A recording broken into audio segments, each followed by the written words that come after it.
What's going on, y'all? Welcome to Making Learning Addictive. This is your boy, Brian Romero Smith. Good that you join us on a Friday, because it is a good Friday. Good Friday indeed. Woo! End of the week. Typically, we don't do this on a Friday, but things happen, and it's actually intentional that we're able to actually have this time together. So if you're joining us live or if you're joining us on replay, trust me, you were meant to be here. This is going to be our part 2 conversation to mental health awareness and SEL within our educational system. So we're joined by our special guest from last week. So thank you for joining us here. If you are joining us on LinkedIn and on YouTube and on Facebook, you are more than welcome to interact with the show. So please make sure that you put some information in the comments. If you got questions, whatever the case is, please go ahead and ask them. We'll bring them a part of the show and a part of the conversation as well. Cool. Without further ado, let's bring on my peeps. How y'all doing? Hello. Hey. Y'all doing good? Yes, it's Friday. It's Friday. On a Friday. Yes. Okay. All right. Let's do a quick check-in. We'll make sure we're taking care of one another. Give me something great that helped you finish strong this week. I talked about SEL. I recorded a session on SEL for my job, and it just energized me and made me finish the day strong. Dope. Absolutely. I would say for me, just being able to rest this Friday. I've been on go, doing a lot of projects, working multiple jobs. So just to have a day to like regroup and reset has been such a blessing and very much needed. Amen. Right. Now, let me ask you this. Would it help, in a week if we had naps integrated in our jobs? It'd be a game changer. Oh, no, I'll hold you. It would be a game changer. I don't know if we need a petition to make this happen, but I second the motion. Well, I work from home, so my lunch could be a nap if I needed to be. See, I can't really complain. See, Alicia, I wasn't trying to make people feel bad that don't work from home because I do. So taking a walk, hope my boy is not listening, but I will take a nap at lunch, if I need to, for real. Just depends on how those morning conversations go and those morning meetings. Definitely. Well, ladies and gentlemen, welcome back. You guys go ahead and introduce yourselves, starting with you, Alicia. I am Alicia Sewell. I am a professional development specialist, an SEL advocate, a mental health advocate. I love all things children, and I strive to make the world a better place. Oh, that's what's up. It's hard to follow that. Let me get my thoughts together. My goodness. Hello, everybody. I am Calvin Craig. I am a school counselor at a middle school in North Carolina.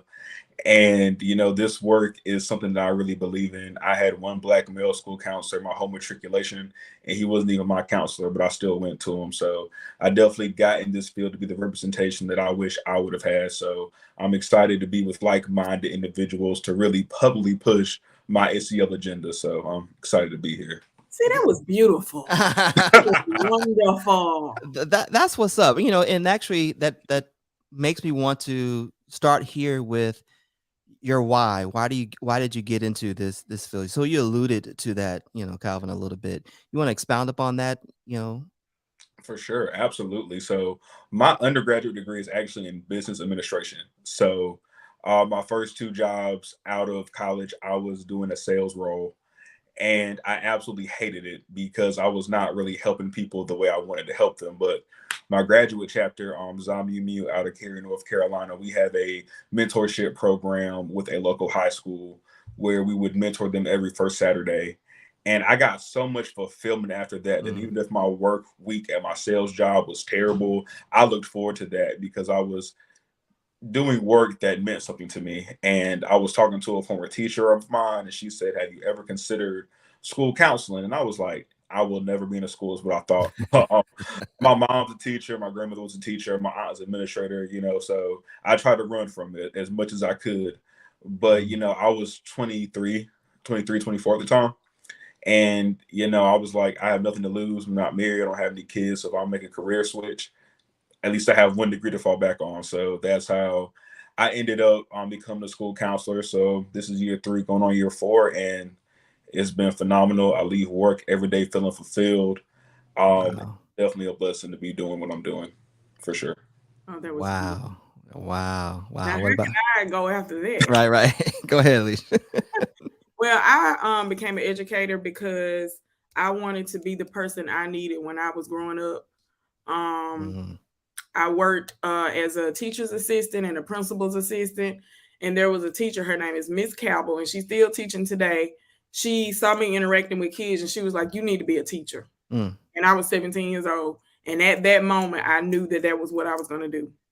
mm. There was no thought of changing. There was a thought of changing in undergrad to social work, but children just, there is no words to explain how they make me feel, how Mm. they energize me, how seeing them smile, how sing, dance, just everything about seeing them excel just makes me happy. So I do this for them.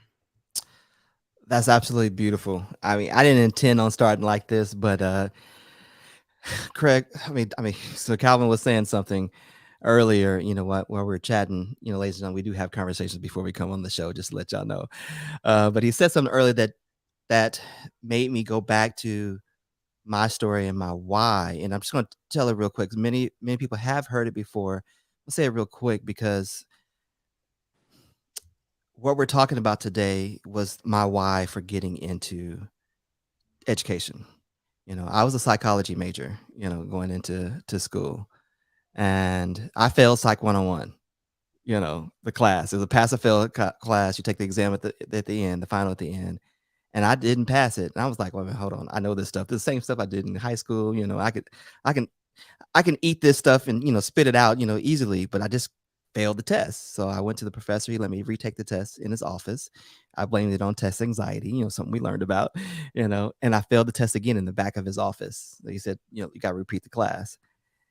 I repeated the class, and guess what? A third time, I failed that test. Not sure what was going on, but devastated, of course, because I was about to lose my scholarship, you know, both athletic and academic scholarships. And, you know, and I was crying. But what happened is I was walking while I was crying because I was thinking about my dad killing me. But when I opened up my eyes, I can hear God saying, "This is what I want you to do." And I was actually standing in front of the education building. Mm-hmm. And he says, as a psychologist, you're actually being reactive to the issues that kids already have. But as an educator, you have the chance to be proactive, Oh, that's beautiful. you know, and meet them before, you know, these issues arise and put them on the right path. Mhm. You know, so, you know, I'm just going to spill the beans. And Calvin was talking about he's going from middle school back to high school. But sometimes that middle school is that position where they really need Mm-hmm. someone to put them on the right path. Because it's almost sometimes too late, Mhm. you know, when they get to that high school level, if they Absolutely. haven't had that support, you know, going on before that. So, all right. So I didn't mean to take over. I don't like to talk. I'll let my guests talk, No, you know, all I that. love that you admitted that you cried, because so often men don't, especially black men, don't admit that they get emotional and they cry and things bother them. So that was beautiful that you even, acknowledge that. So Thank you. Thank you. That's a reminder for me because I have 2 boys. I have 2 girls, 2 boys and 2 girls. And my son, my youngest, he's an extremely emotional kid, right? And back in our day, you know, they called you soft, you know, mm, if you cried. I mean, it's a huge stigma around black men, especially crying. And my family would fuss at him for just crying over the silliest things, you know, whatever the case is. I was like, no, I was that kid. I know exactly what he's going through. He's a passionate person. And mhm, if he's not allowed to express that passion in a safe space, in a safe way, you're gonna mess with this kid, mhm. and it's not gonna. Calvin, you want to say something to that? Yeah, absolutely. I think that we get so caught up on roles sometimes of what, boys or girls should do. And then break that down to what black boys and girls should do. So we've kind of been conditioned to just take, take, take. I know I said this last week as well. So showing kids early that it's okay to be vulnerable and show emotions no matter who you are or what you identify as, at the core, we are all human. So the same grace that we give others, we need to give to ourselves. And we do that by showing our youth, showing our children, yes, it is okay to cry right now. Yes, it is okay to be frustrated right now. Because if we tell them, suck it up, be a man, just what are you doing? They're just going to explode one day. And kind of going back to what you said, Brian, earlier about being, proactive versus reactive. This is how we build strong children. This is how we really pour in to making sure that we are helping produce productive members of society, because you can be top of your class 4.0, but if you cannot handle or control your emotions, that can make or break you. And in the workforce, you you definitely have to be able to control your emotions, because sometimes they will test your gangster. Did you say test your gangster? Test your gangster. If it ain't, and if it is not, because I always tell people, I didn't leave the classroom because of the kids. I left the classroom because of the adults. It was never the children for me. It was always the adults, and they will test your gangster. So yeah, I get it. Well, going back to that emotional piece, we do know, like the tweet that I mentioned earlier this week, in promo to the show, that our kids are struggling and have been struggling for quite some time now. We know that the anxiety rate has increased by 29%, over the past 5 years, and the depression rate has increased by 27%. Does that have anything to do with, well, we know the pandemic has a lot to do with it, right? But the inability to express themselves emotionally, does that have any type of attachment to these numbers? Absolutely. Yeah. Because a lot of times we come from homes where we have our parents weren't able to express themselves, weren't able to, talk to us. If we were told to be quiet and not talk back, we were told, like you said, suck it up, don't be soft. You're Black woman, you need to be strong. Having all of those things put on us and still happening today to children is causing a lot of that. Because I was a suicidal child, a suicidal teen, and a suicidal adult. So when you hold all of that in and you don't know where, who you can go to, who you can talk to, how to express yourself without being angry and frustrated, and how to get your point across, it causes causes a lot of harm psychologically, physically, emotionally, mentally. So I really believe that has a lot to do with it. Wow. Calvin, do you want to say something to that? Yeah, I would love to echo that. I think Alicia hit the nail on the head. I think these issues have always been apparent, and I think these behaviors have always been apparent, but now it has become safe to, put a label on it. It's now getting safer to identify it. Because I think we have ran away from diagnosis due to like stigma. Like I said, we talked about this briefly last week as well. And I think even with kids, it gets a lot more complicated, because it's kind of like, how do you find that line between like what's developmental and then what is like specific to this kid's personality? Is this an isolated incident, or is it something a little deeper? And with children, it's a little harder to kind of navigate those waters. But I think putting a name on these behaviors is definitely helping to us to be, more proactive than reactive, because we're able to identify it versus downplaying it or just, kind of sweeping under the rug. So then going back to the conversation last week on the stigmas, so once we begin to diagnose and name it, or some people would say label it, that's part of that stigma, wouldn't you say? Yeah. Go ahead. Yeah, I would say so. And I think it's because you don't know what you don't know. And I think these studies, like the tweet that you're mentioning, this is how we shed light, because we didn't have access. Our parents didn't have access to easily Google this really quickly like we can now. And our grandparents and great grandparents didn't have it either. So, finding that balance to like use these resources positively, as well as do, our due diligence and research ourselves, I think is a really helpful factor that, previous generations to us did not have. Yeah. Sorry, Alicia, did you want to say something? No, I just agree with everything you just said. Yeah. Okay. Well, we know that teachers themselves, are struggling during this particular time, right? So while our students are struggling and our teachers are struggling, how does that dynamic, one, um, bump heads, so to speak, and how do we help our teachers who still need to show up in these cases where this anxiety and this depression, society in our students is so rampant. It's so hard. I remember as a teacher, I had several panic attacks at work Mhm. because you have so much coming from administrators, central office, the state, and then you have what's going on in your personal life, and it just manifests itself. And if you don't have control of your emotions, that social awareness, that self-awareness, that social awareness, then you're gonna you pretty much gonna kill yourself, without even knowing it. Because if your mental is not good, then everything else doesn't fall into place. And you can't be an advocate or a model for your students if you're not healthy yourself. And I Mm, think so many teachers forget that, because we forget that at the end of the day, this is a job and you will be replaced, but you can't be replaced in your personal life. You can't be replaced in your family, your friends, your friendships, other relationships. And we get so bogged down into being the best teacher, the model teacher, being the teacher that we want people to emulate, that we forget that we're human. This mm, is a job at the end of the day, and those yeah. babies go home, and then you're left dealing with everything they're dealing with, everything you're dealing with. So we got to learn to put ourselves first, because nobody else is going to do it unless we do it ourselves.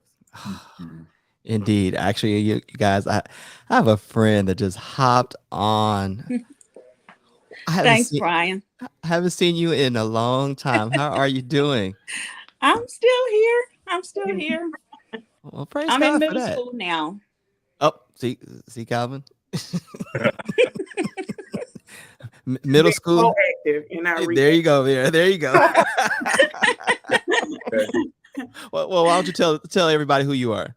I'm Cheryl Branch. I am middle school counselor. This year I have sixth grade students, and I've been in education for about 24 years.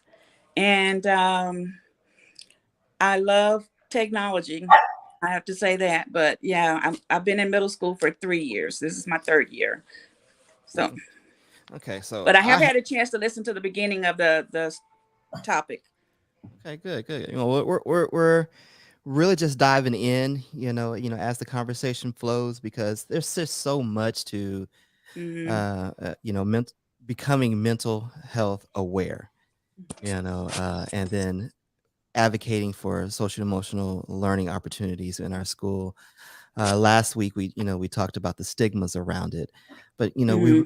this week we want to talk about, yes, the issue, but we also want to lend some support. What are some things that we can actually put in place to not only continue to advocate but also support those who are struggling. That's why I mentioned the whole teacher student dynamic, Hmm. that we're going through. So I mean, did you want to add to that particular piece, or Calvin, did you want to add to that as well?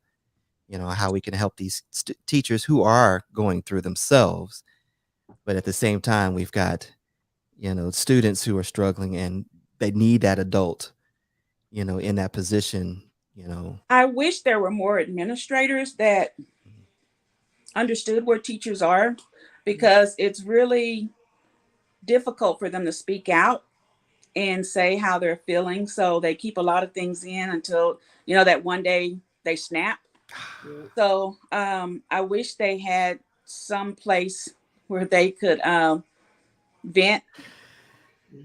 They come to the counselors and talk a lot. We hear a lot of things, but the administrators don't get all of it. And some don't even care, to be honest. They really don't. Yeah, Ab- It's ab- just simple. they Absolutely. really don't. And what I've learned is a lot of our role too as well is like just being advocates. So I know the school I was previously at, we hosted Mm, like a self-care day for teachers like once a week. right. So we would walk around and we would like give like treats that were specific like to that month and that awareness. So whether it was like suicide prevention, whether it was awareness around anxiety, and then, you know, one page of information that they can kind of like sit with as well. They have a reference point because, you know, as counselors, we're not always available. We are very booked and very busy. So having, you know, those resources there as well. And it also show our administration that like, this is what's going on. And this is not, as Calvin saying that this is objective data and the Carfax does not lie. Right. So, very objectively is what it is. So, and it's really hard to argue with numbers. Well, you know, we try to make data, you know, driven decisions, right? Absolutely. You're trying. So, but why is it so difficult to make decisions based on this data versus the data that our politicians hold dear? Yeah, am I gonna get us in trouble? No, I think some data is a little bit more reliable than others. Because, you know, I'm really big on where can I find that, and if you can't tell me where I can find it, then what good is it? So if you know, running reports of your school, like I have done X amount of suicide assessments this month, I've had X amount of suicide attempts this month during with this grade, with this demographic, it's really hard to argue with that. And I had a previous administrator who, she was a former school counselor, so a lot of the things that we had on those topics, she was able to really get without much, you know, I didn't have to really sell the idea to her, but I've been at other schools where it hasn't been that easy.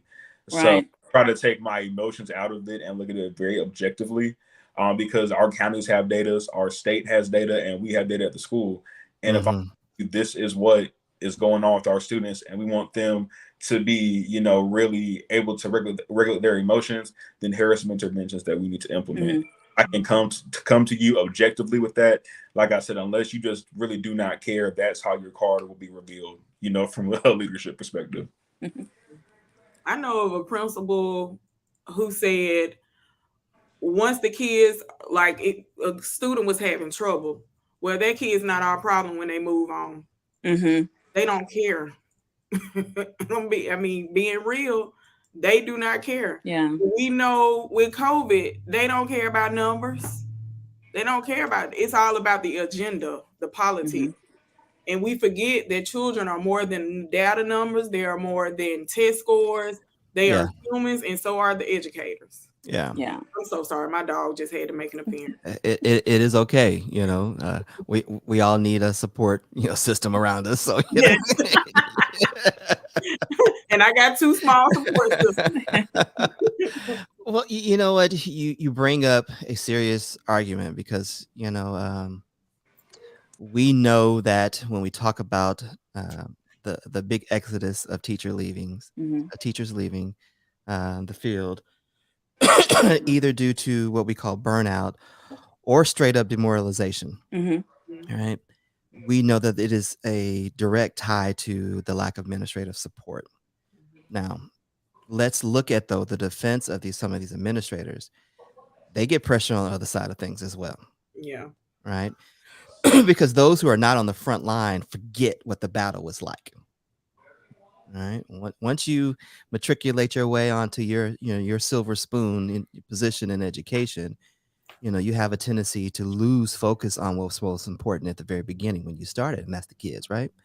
I'm just speaking from both truth and experience, you know, myself. This is why I had to get out of my high horse position, because I saw it happening, and they were not allowing me to go back into those positions to help those kids where help was actually needed.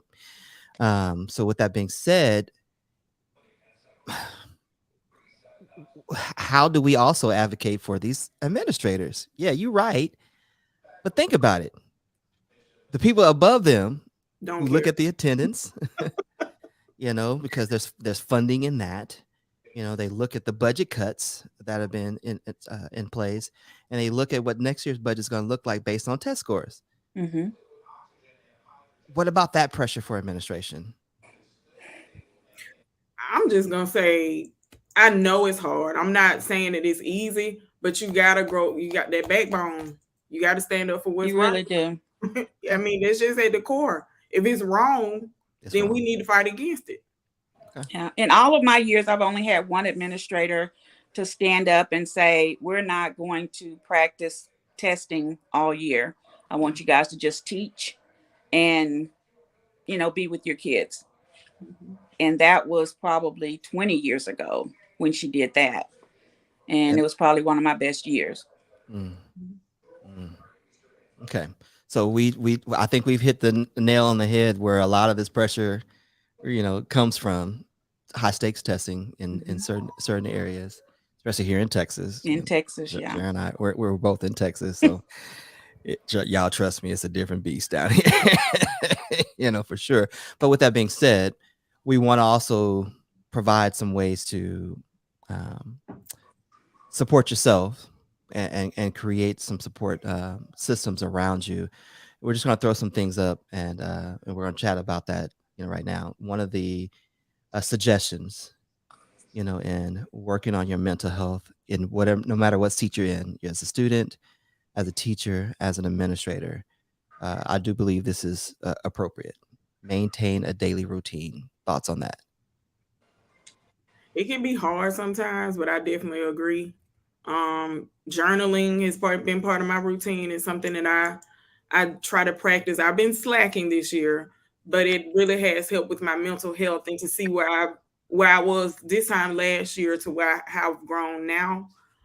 Just being able to put your feelings down and express yourself, whether it be if you do it on the computer or if you write, any way that you can, you know, do something in your routine for you.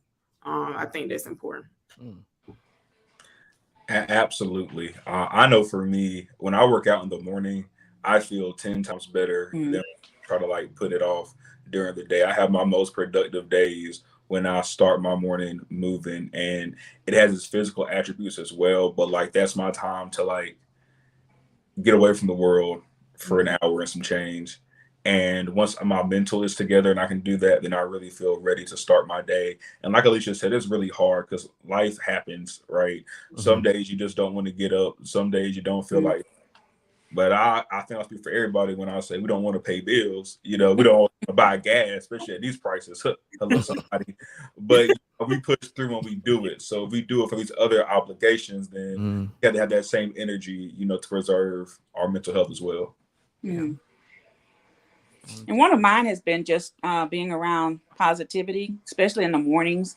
I start my day with, I'm going to talk with my sister and my best friend before going into onto the campus.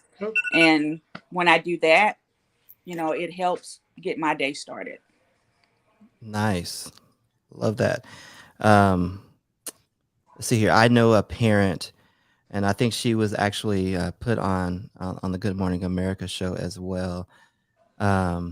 She does this on a daily basis. She puts together a mental health support box together for her kids. Let me get that overlay off of here, on a daily basis. So basically, it's things that her child can use, you know, to handle the stress that they're about to encounter for the day. And it may change depending on what the schedule is, but this is a routine that she has on a daily basis that she does. And in doing that, that brings peace to her because she knows her son is going to be okay. And he's learning to also, advocate for himself, also handle any challenge that's in front of him with these particular coping skills. So I definitely agree with maintaining a daily routine. I start mine off with music, you know, as well. But, you know, I got young teenagers, so, you know, they try to throw me off my my routine often. Okay. So what about, Calvin, you mentioned working out. So making physical activity a priority. It has changed. I had to get a trainer because that intrinsic motivation was gone. I couldn't do. I got to have somebody to hold me accountable. And in doing that, it has really transformed my mood. Not only do I see, like you said, the physical attributes, but mentally, I'm more prepared for the day. I feel like I can take on the world, and then I'm challenging myself within those workouts. So I feel good about myself. So it helps my mood, my perception of myself. It just makes me feel much better. So I'm glad I started doing it because I can slacked off. It's really a game changer. And even if it's just, I know we said earlier, like a little walk for, 10 minutes, just some type of physical activity. And it's not necessarily always about like the physical rewards. I think that moving your body and your mind is very much in sync. Mm-hmm. And that's how we like can realign them or align them when they're off, is, in my opinion, by doing physical activity. Yeah, I think it's important to let people know that it doesn't have to be, you working out vigorously, lifting weights, whatever the case is. It's movement, getting up, even if it's as simple as, for those that work at home, getting a sit and stand desk, getting up, intentionally putting things in different parts of the house so you can actually do some walking within your house, but be intentional about your lunchtime. I think physical activity, it does a whole lot physically, mentally as well. It gets those endorphins, moving in your brain as well. Ms. Branch, you got something to add? Oh, I agree. Totally. And it doesn't have to be, strenuous. Just walking. Like for me, it's just walking in the mornings. Yeah, that's my mama look. She stands by walking. That's what she really likes to do. So yeah, so I monitor my steps, and even around the campus, I have kids that suffer from anxiety, and one of the things that helps them is we're taking some steps, and so we're moving around the campus. It's a pretty big campus, and so we're just walking and talking. So it helps them. Taking steps literally and figuratively. I love it. Love it. Love it. Love it. Okay, cool. Well, you also mentioned, the positive, but limiting negative news, why is that important? Because it will play with your mind. Oh, somebody. She said that. Because my mama made me realize that I want to change the world. I try to fix everything. If it's something I could do or say to change it, I really want to do it. So it affects me when there's bad news and stuff going on in the world. I take that in and try to make it my own problem. So my mama gave me the advice. She was like, Alicia, you got to stay off of Twitter for a little while because you're doing too much. You're getting angry. You're passionate. You need to calm down. So you definitely need to limit that, because that social media can be positive, but there is also a whole lot of negative. It is. You got to find that balance. And then I had to realize too that I cannot change the world, even though that I want to. So and realizing that there is nothing that I could do. I can't do nothing about hunger and homelessness and getting all the dogs off the street. I can't do anything about that. So I had to realize that there's just I can't change the world. So definitely limiting that negative news is something that I had to do. I totally agree with that. I had to turn off CNN this year. It was really taken over, and it was, I think, right after the election, I turned it off. But for 4 years, I kept it on. Oh, yeah, I kept it on for 4 years, and it was daily. I mean, any free time I had, it was on, and it started to really affect even my son was like, we're talking about this way too much, and so I had to just tell I don't know what's going on right now when it comes to politics and everything, because it was just changing my mood and making me a person that I don't know. Sometimes I just had a hard time identifying with them because it wasn't who I was. Absolutely. I know for me, like social media, I've struggled with that, to be transparent. So, filter, block is your friend. So there are definitely some words that need to be muted, and there are some accounts that don't need to be followed. Because I know I had a professor tell me one time that you can have, all the analytical data in the world, and people will still tell you that you're wrong. And that had just, hello, somebody. When somebody's mind's made up, if you have to convince yourself 2 + 2 is 7, then my little chalk with my written work is not going to change that. So definitely had to protect your peace. And Be bought to be blessed, then be bought to be blessed. If that means mute, if that means taking certain socials off your phone, off your laptop, and whatever that looks like for you, you have to do, because we all know what triggers us. Yeah. And have that very hard conversation to protect our peace. Okay. Yeah. I'm going to ask a semi-dangerous question then. What happens when it comes to social justice news that impacts the culture and the way that we operate? When we know that silence is just as dangerous as as the Yeah. noise that we hear. What about that particular aspect of negative news? I speak up, speak out, and then I let it go. Yeah. I support that. I speak up, speak out, let it go. 'Cause after that, ain't nothing else I can't do. Yeah. Mm. I've had to learn to do that, and trying to work with my students on doing that, which is really hard. For middle school, they take everything in. Yeah. But they have a hard time understanding that, just because somebody says it doesn't make it true. Right. Right. And Yeah. getting different viewpoints. So I definitely do it for myself, but trying to, get them to do the same. Listen to what's out there, but don't take it all in as the truth. Okay. Love that. Love that. Another thing to add to that is, you really have to be in control of this, the limiting of the negativity that's out there, not ignoring, what's wrong, not creating an atmosphere of toxic positivity, because, we do have issues and problems we need to solve, but don't marinate, in the negativity. I've had to tell my kids, look, as a family, we're all lactose intolerant, so let's be negative intolerant, and take your Negatate every morning, before you walk into, your middle school building. And the other thing we do is we actually all, as a family, do screen time, where we shut down our iPhones at certain times of the day to limit our interaction with some of those places, social media. We have intentional plug, like we also do, device dinners, so, because a lot of that is coming from what's inside of their hands, that negativity. All right. So I'm going to, keep on that one. Let me go to the next, tip that we have. And this one is keep up social connections.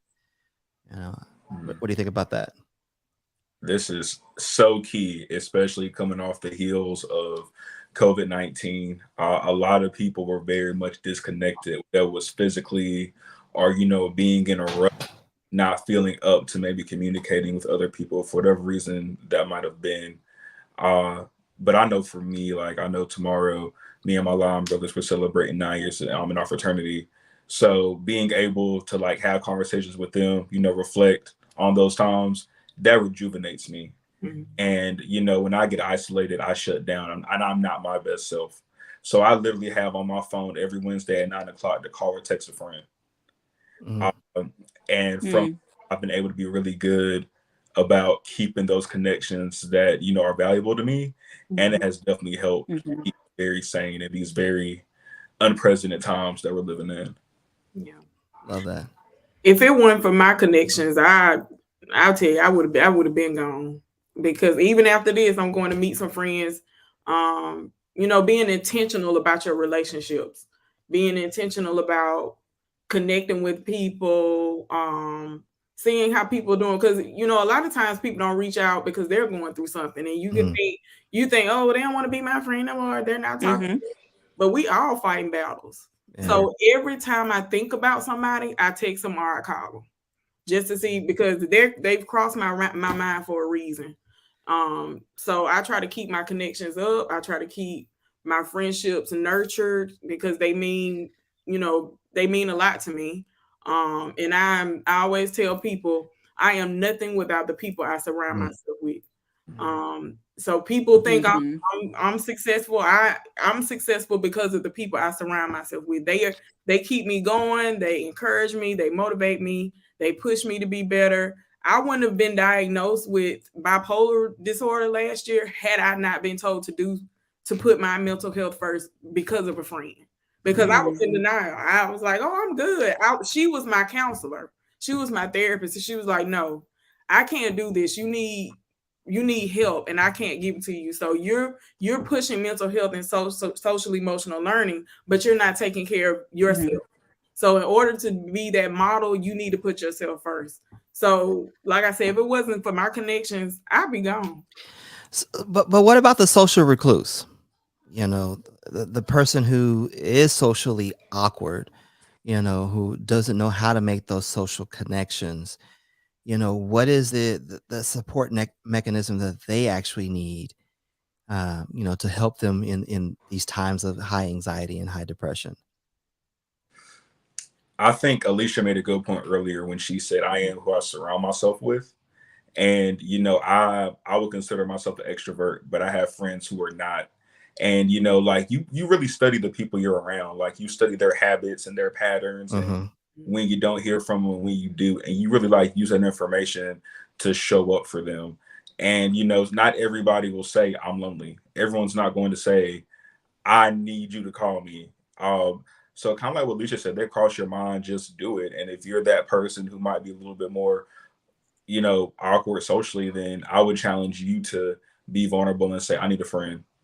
I need a call. And can we FaceTime really quickly? Can we do dinner? And, you know, it just takes that level of vulnerability. And usually, like, you have a good group of people around you, they can do it and they will show up for you. Love that. I'm going to quickly, that's a And great, go what ahead. Alicia said about being intentional. Oh, I'm sorry, Ron. No, you're fine. Go ahead. You saying about being intentional, because I know for me, I'm an introvert, and so it's easy for me to stay in and not go out and be around people, but I have to be intentional and hold myself accountable to get out and meet up with my friends and call and see if they want to meet for dinner or something. Otherwise, I'll just go to work, come home, and, you know, I craft a lot, so I start doing that and not, you know, I could go days without being around people. Yeah. But I know that that's not good. I'm an introvert. So I do have to be intentional. Yeah. I'm an introvert too, but nobody believes it. No, nobody believes that I'm an introvert. I know myself. that's what.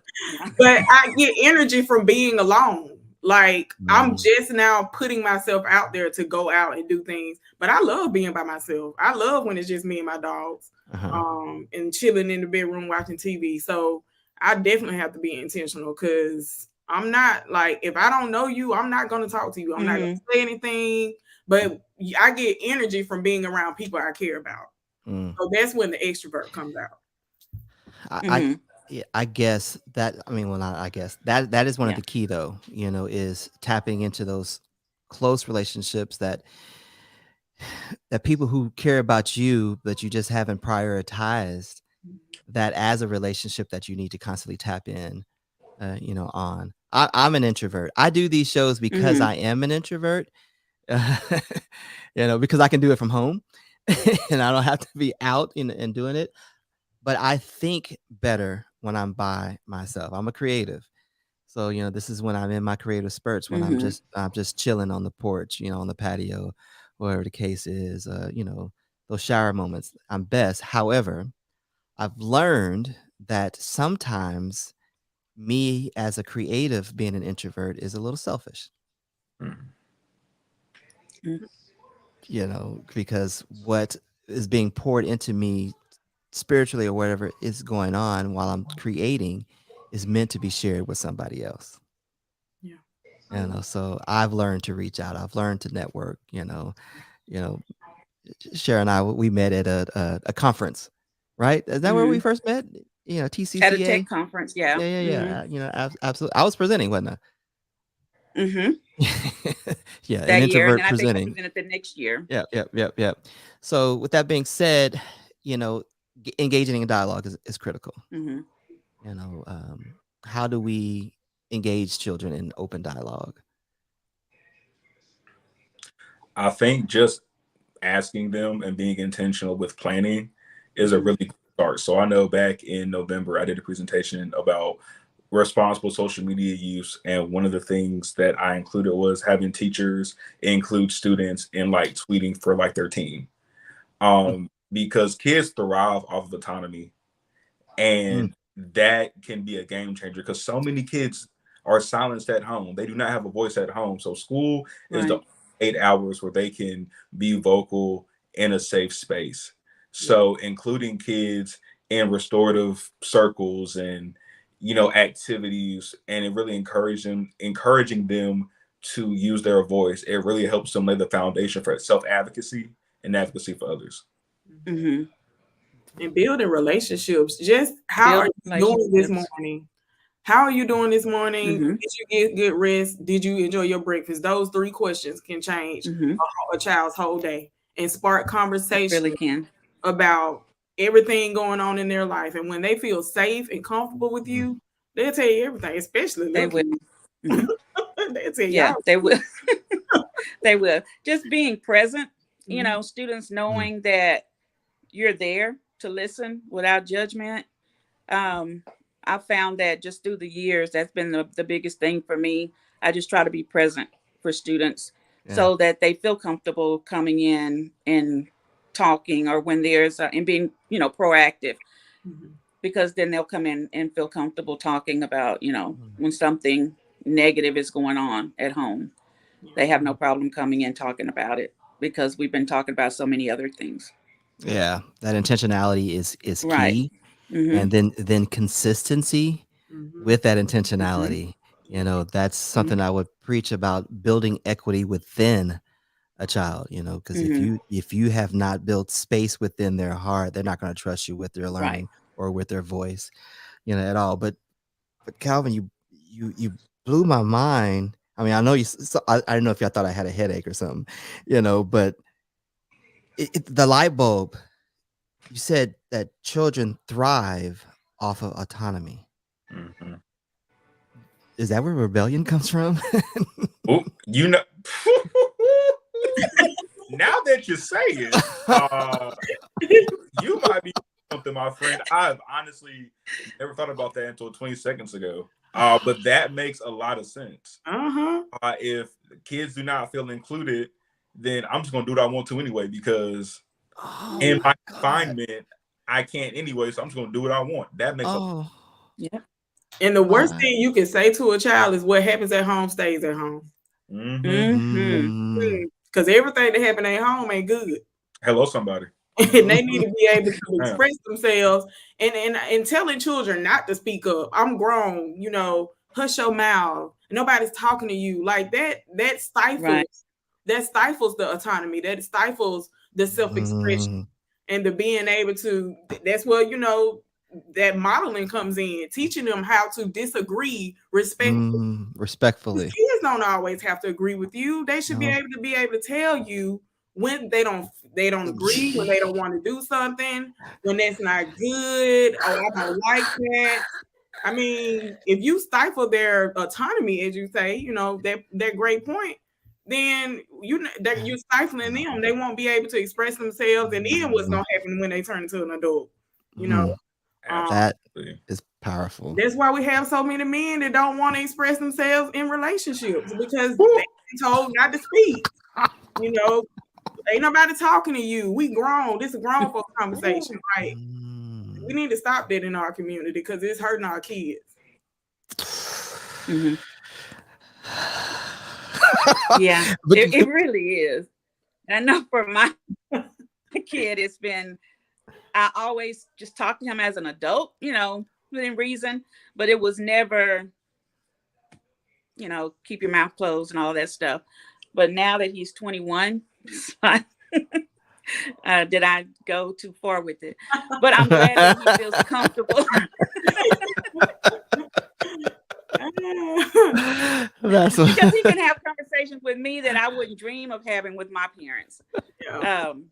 And I know it's because we just had open conversations. You know, he talked to his dad about everything. He talked to me. We just had open conversation. You know, I didn't use a lot of baby talk. And my mom used to say, oh, you're talking to him like he's an adult. And it's like, I'm just talking to him. And now, you know, I'm learning how to be the parent of an adult. My mama and I'm learning it, as we go along, because it's different than, me growing up with my mom, because there are just certain things we just didn't do in front of my mom or talk about in front of my mom. And with him, he says things and, disagrees with me. And it's like, oh, okay. Okay. I made this monster. I'm gonna deal with Yeah. I love that though. I mean, if you can't go to your parents, who else can you go to? Right. As a parent, you want your children to be able to tell you everything, because if they listen to what's in the street, it might steer in the wrong way. So right. Yeah, I definitely agree with you 1,000%. But Calvin put me in check though, because now I get my daughter. She craves the autonomy, to be able to do it, make her own mistakes, learn without me constantly looking over her shoulder, without me constantly micromanaging her adulthood, things of that nature. Not that I'm doing that intentionally, but that's how it feels because I've taken her. You done shifted the whole conversation. She's growing into a woman. You're not going to understand her anyway. All right, well, that's cool. Well, then that brings us to the last point that we actually have, in understanding that, all of that, because it's a great segue into and we need to build hope and a sense of purpose, with everything that we're going through. How do we help them build hope and a sense of purpose? Honing in on their talents, honing in what they're passionate about, gives them and the lessons that we teach should be geared towards their talents, so they can feel like they're thriving. If we do everything the same, lecturing, that's boring. Like, give your children different ways to learn and grow, so they can be excited about coming to your classroom to learn. Because if it's boring, who want to come to a boring class? So. Definitely. And I think speaking life over kids is so important. Yes. Because they need that. And affirmations is really important. So earlier, how we were talking about consistency, right? Yeah. But anyway, there are some kids who are like, okay, whatever. They might shrug it off, but there are others who that can literally change their whole trajectory. And I noticed some of my dramatic, but I am very serious. There have been positive words spoken over me that have literally changed my life. Amen. Just those 5 seconds of what I needed that kept me from making the wrong decision, that kept me, on the straight and narrow. So just being really intentional about the words we use too, because they can make or break some kids and life over them. When we use words of affirmation, when we come very caring, that's how they can, battle the rest of the day. That's how they can battle the rest of their week, because they have been left by a trusted adult with some kind words, and it's a game changer. Amen. Right. I love that. Are there any, since two of you work with middle school teachers, are there any specific ways that we can help teachers build that? Specific things that they can actually do, like, Monday when they return or Tuesday when they return, whatever their schedule is like, that they can do from that point to help build that hope and a sense of purpose. I know how I'm with my students, and there are some teachers that you can't teach relationship building. You can't teach people how to build. If I have to teach you how to build relationships, then it's not genuine. That's how I feel. But I do try to make sure if a teacher is struggling with the student I may be seeing, then they're not fully aware of what that student may be going through, and not to divulge, any confidentiality or break any confidentiality with the student. I may shed some light on some things that a kid may be going through, to help the teacher kind of understand or be a little bit more patient with the student, especially with, I have a couple that have really, really bad anxiety, and the teachers weren't aware of really how bad it was. They thought they were making a lot of it up. And just kind of shedding some light on what the student's going through, changed the relationship the teacher was having with the student. Now, there are some teachers I don't really even go there with because it's not going to help. But for the most of my teachers, I can, talk to them a little bit about the kids and they get it. Okay. For sure. I know my mom, she's a retired middle school teacher. And one thing she would do at the conclusion of every class is she would have her students gather in a circle and share like one thing that they were looking forward to. And, now that I'm actually in schools myself, I think that's so important because it helped build a sense of community and it helped build a sense of people are really listening to me. Like somebody really cares, what I say, because are you going fishing? Oh, my dad's a fisher. What's the biggest fish you caught? Things like that. Like those small sparks, they really build really meaningful dialogue. So having a time or a day carved out during instruction of just like, how was your weekend? What are you looking forward to? What's one thing that you've really enjoyed this week? Small, icebreakers like that, because we're good for doing that like the first 2-3 days of school, but then we stop. But those, like a continuum of that, it helps keep the momentum going. And it might seem a little redundant at times, but I've seen it yield really positive results. Love it. Yeah. And that, that starts at the top because we started a new SEL program this year and they have to take the first 15 minutes of every day doing this lesson. And a lot of it is about building community. And this is our second principle this year, but the first principle at the beginning of the year made it mandatory. And, I hate to make things mandatory, but it forced teachers to go in there and start these lessons and start working with the kids. And it's really helped the classroom environment in a lot of ways. Yeah.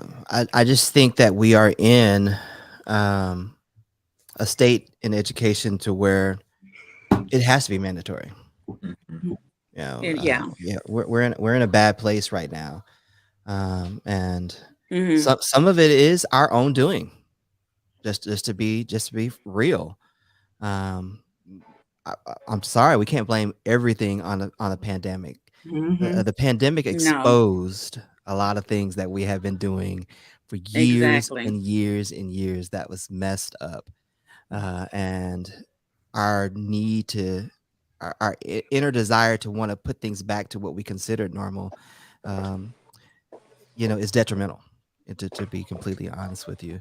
But I think just another way to build hope is, first of all, acknowledging, what's going on, and don't feed them with a false sense of it's going to be all right, but give them the skills in order to ensure that it's going to be all right. One of the things I used to do in the classroom was, I use music a lot. And every kid was responsible of giving me their own walk-up song. What was the song that, just made them feel good, made them, that they can go to and turn on whenever they were down or whatever the case is. And everybody had one, right? And I will use it strategically throughout the day. And that person, for example, like when it's time to line up, that was my transition, to line up to go to lunch, and I'll play somebody's walk-up song, and that person was the line leader. I mean, the things like that made those kids feel heard, important, because everybody loved everybody's songs, and I made sure that there was no repeats, so they had to really, really think about, the songs that they actually used. But because it was used as a part of the way our classroom worked, it gave them a sense of purpose. Like, wait a minute, the way that I feel and the way this music makes me feel actually matters. And I know many of them today still utilize music, to change this, their viewpoint on certain situation, or when something negative happens, they can immediately turn it around by throwing on a track or whatever the case is. But those are just some of the things, that I would actually do as well. Anyway, We've been on a long time, y'all. I cut last week at, short, because typically I'm, we're on for 30 minutes, but I was intentionally just to let the conversation, go further today. Guys, from the bottom of my heart, once again, thank you. Thank you guys, for being honest, being upfront, just sharing, what you're going through personally as well, but then also the situations that you're in on a daily basis. And I applaud the work that you are doing. Thank you. I know it's not easy, especially being in middle school. I taught middle school before as well. I know how it is, but I guarantee you're making a difference. You're making a difference. Alicia, you said several times, you can't fix that, but you can make a difference. And I appreciate you still getting out there and doing your thing and helping folks, do the same. Because one day, collectively, we'll wake up, and we'll be able to, and we'll be able to turn this thing around. Ladies and gentlemen, also thank you guys for joining us. Like I said, if you joined us live or on repeat, it's an honor that you would choose to spend some time with us. So this has been the Making Learning Addictive Show, Mental Health Awareness Part 2. I guarantee you this will not be the last time we actually talk about this, because as we know with everything, if we're going to make a change, it is a marathon and it has to be a continuous conversation in order for us to be able to have some victory at the end of this journey. So keep talking, keep listening, to one another. Like Alicia said, look, if you're going through something and you don't have nobody, just reach out on Twitter. Say, hey, yo, this is what I'm going through. I need some help. We got you. We'll also list out some resources that you can actually go to later on Twitter, and as we promote the replay of this. But other than that, we love you guys. We'll see you next week. We are bringing the hip hop version back, next week. So be sure to tune in on how hip hop is necessary inside of education. And we'll be back with my boys from Vocabulary to do that. So other than that, have a great weekend. Enjoy this Easter break and some time off, relax, and do something for yourself. Do something for yourself. Thank you. All right. Peace out, y'all. Bye-bye.